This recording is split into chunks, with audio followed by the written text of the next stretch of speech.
بسم الله الرحمن الرحيم. الحمد لله الذي أمرنا بالاتحاد والاعتصام بحبل الله المتين، والسلام على النبي محمد سيد جميع البشر وسائر الأنبياء، لا يخذله ولا يسلمه في مصيبته إذا نزلت به. أما بعد.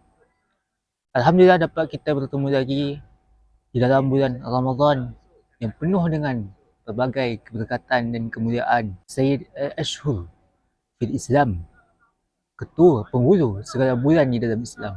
Alhamdulillah wa syukurillahi ala ni'am.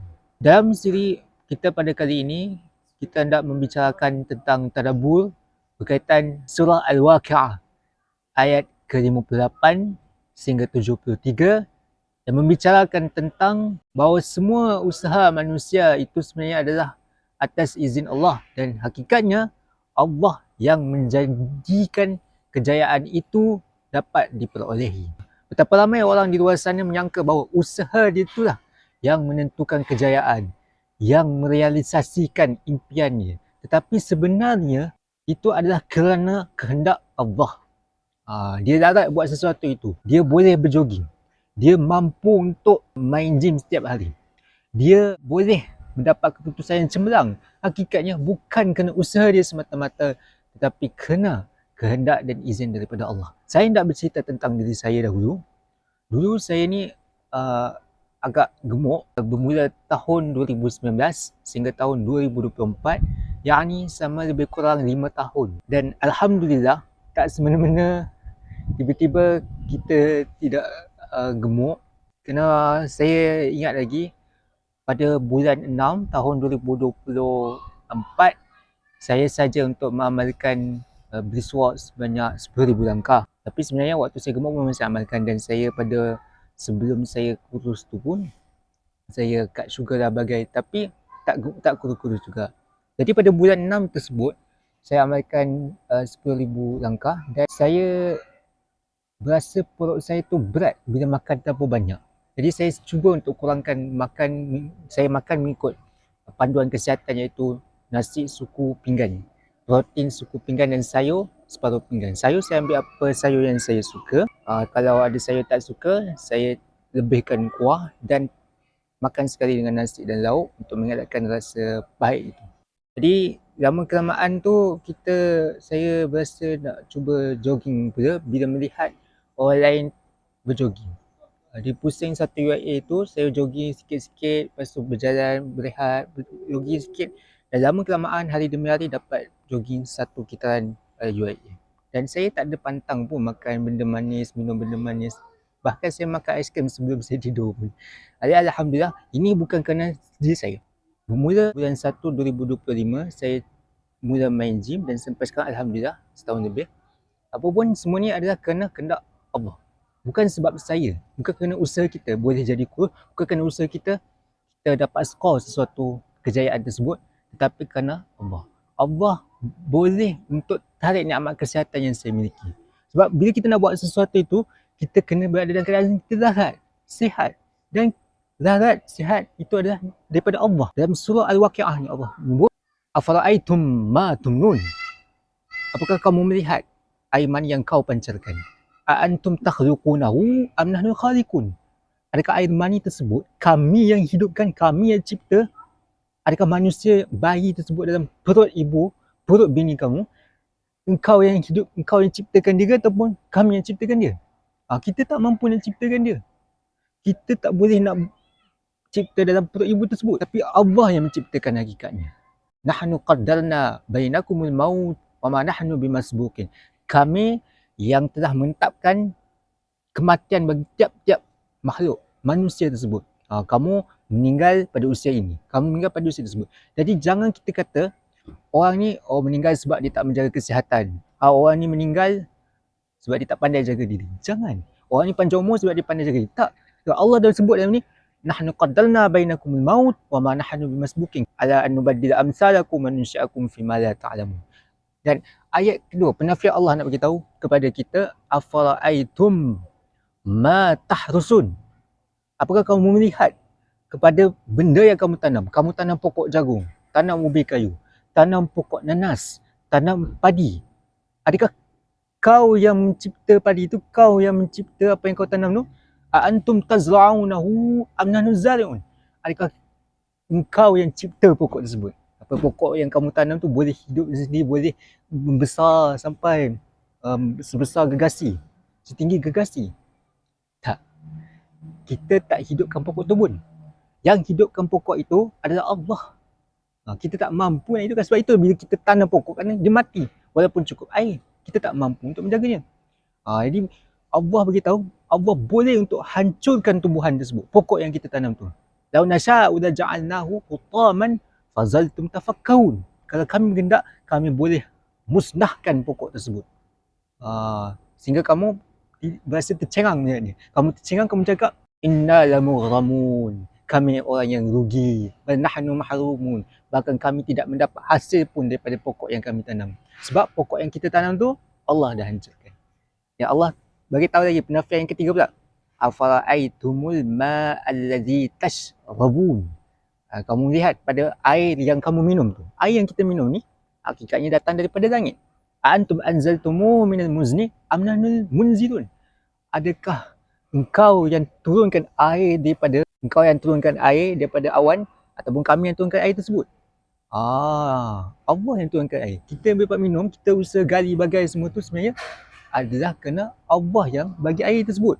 Kita usaha macam mana sekalipun, kalau Allah tak nak bagi air, tak dapat juga air. Jadi jangan kita sangka usaha kita itu adalah kerana datang daripada diri kita. Allah beritahu, lau nasya'u ja'alnahu ujajan falaula tashkurun. Kalau kami berkehendak, kami boleh jadikan air hujan yang turun tersebut masin. Masin kamu tak boleh minum kan? Falaula tashkurun. Tidakkah kamu bersyukur? Allah turunkan air hujan, air itu kamu dapat minum. Air itu tak masin, tak pahit. Kamu dapat menikmati kehidupan dengan air tersebut. Tiap hari kita minum air. Tanpa air kita boleh mati. Dan Allah bagi tahu lagi, afara'aitumun nar allati turun. Tidakkah kau lihat pada api yang kau hidupkan tu? Antum ansya'tum syajarataha am nahnu munsyi'un. Api daripada pokok. Pokok tersebut, adakah kau yang ciptakan pokok tersebut ataupun Allah yang ciptakan pokok tersebut? Ja'alnaha tazkiratan wa mata'an lil muqim. Kami jadikan api tersebut sebagai guna kepada orang yang bermusafir. Dia nak jadikan api itu sebagai penerang dia di dalam perjalanan dia. Jadi inilah ayat-ayat yang menandakan bahawa sebenarnya usaha kita itu janganlah kita bersifat takbur. Allah boleh untuk lumpuhkan kita. Kita boleh jogging kan. Kita belagak, kau ada jogging? Tak ada kan? Itu dah belagak. Aku ni kerja banyak, kau ada kerja. Itu ayat takbur. Bila orang puji kita, hanya kita menyebut saja alhamdulillah. Cukup. Tak perlu nak kata takbur, tak perlu nak kata itu ni, tak perlu nak condemn orang itu ini. Sebab orang yang contoh saya kata orang tu berisi. Kita kata kau ni tak jogging ke? Jangan kata begitu. Sebab barangkali orang itu tidak dapat kurus, tidak ada rezeki dia. Dia ada masalah peribadi biologi ataupun yang lain. Dan sebenarnya dia dah sihat dengan cara dia tersebut.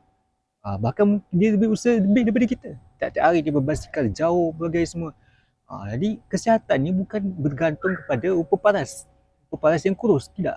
Allah boleh lumpuhkan kita dalam surah Yasin. Allah sebut, lau nasya'u latamasnahum ala a'yunihim fastabaqus sirat fa anna yubsirun. Kalau kami kendak, kami boleh hapuskan penglihatan kamu. Penglihatan dia. Misalnya kamu akan teraba-raba cari jalan, tak boleh berjalan. Kamu yang daripada jogging dia, Allah hapuskan tu penglihatan kamu, dah tak dapat jogging dah. Walau nasya'u latamasnahum ala makanatihim famastata'u mudhiyan wala yarji'un. Dan kami juga berkehendak untuk lumpuhkan pergerakan dia. Misalnya dia tidak dapat bergerak ke depan, dia tidak dapat mundur ke belakang. Jadi janganlah bercakap sombong, berkata takbur. Kita ingat lirik lagu almarhum Jasni Ahmad, seorang penyanyi zaman dulu kala di tanah Melayu juga. Jangan berlagak sombong macam kata bawa tempurung, walau harta berkarung, budi bahasa tetap dijunjung. Budi bahasa tetap dijunjung. Jangan menyombong tinggi, tidak ada orang yang rugi. Akhir dia yang rugi, orang tidak memandang lagi. Orang tidak memandang lagi. Dari itu jaga budi bahasa, walau hidup menghina, nama yang baik dikenang juga. Jadi jangan bercakap takbur. So, Allah tidak sukai orang yang berkata takbur.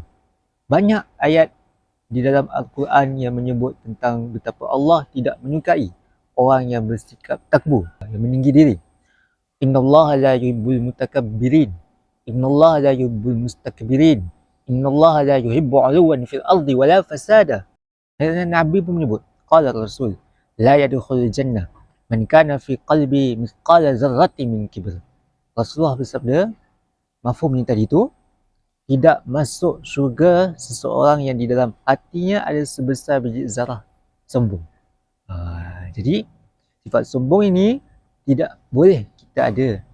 Jadi bila orang puji kita, ingat balik, kita sebut Alhamdulillah saja, cukup. Segala puji bagi Allah, maknanya kita serahkan segala kejayaan kita itu, segala apa yang kita berjaya capai itu kepada pemilik yang hakiki, kepada selayaknya, kepada Allah. Hakikatnya hanya Allah saja yang maha hebat. Kita yang nak kata takbur, kita yang berbangga dengan kejayaan kita itu, memperendahkan orang lain itu, bila kita mati, akhirnya benda itu sudah tidak berguna lagi. Cacing-cacing dalam kubur tidak mengenal siapakah kita. Dia hanya membawa kita saja. Tapi kita walaiyazabillah, kita minta supaya dijauhkan daripada cacing-cacing kubur, dan paling penting dijauhkan daripada sifat takbur, daripada kemurkaan Allah. Lebih menyayangi bagi mereka yang sentiasa humble, sentiasa merendah diri. Kita ingat Qarun, dia bersikap takbur, dia diingatkan kepada Qarun, la tafrah, innallaha la yuhibbul farihin. Jangan bangga-bangga wahai Qarun, sungguhnya Allah tidak menyukai orang yang berbangga-bangga. Dan akhirnya apa yang dimiliki oleh Qarun itu binasa sepenuhnya. Tak kala dia ditenggelamkan dengan segala harta yang dibanggakan tersebut. Bukan harta lagi, kunci itu pun berat nak dibawa. Dalam surah itu Al-Qasas, tak silap saya. Inna Qaruna kana min qaumi Musa fabagha alaihim wa atainahu minal kunuzi ma inna mafatihahu latanu bil usbati ulil quwwah. Bahkan mafatih, saya rasa mafatih kalau kita transliterasikan ia adalah kunci. Kunci itu pun tak mampu dibawa oleh lelaki-lelaki yang gagah. Apatah lagi harta yang lain. Qarun berasa takbur. Qarun berasa diri tu dialah yang telah berusaha sepenuhnya, bukan Tuhan yang bagi kepada dia. Dan akhirnya Tuhan menenggelamkan Qarun bersama dengan benda-benda itu dan tidak lagi bermanfaat kepada diri dia.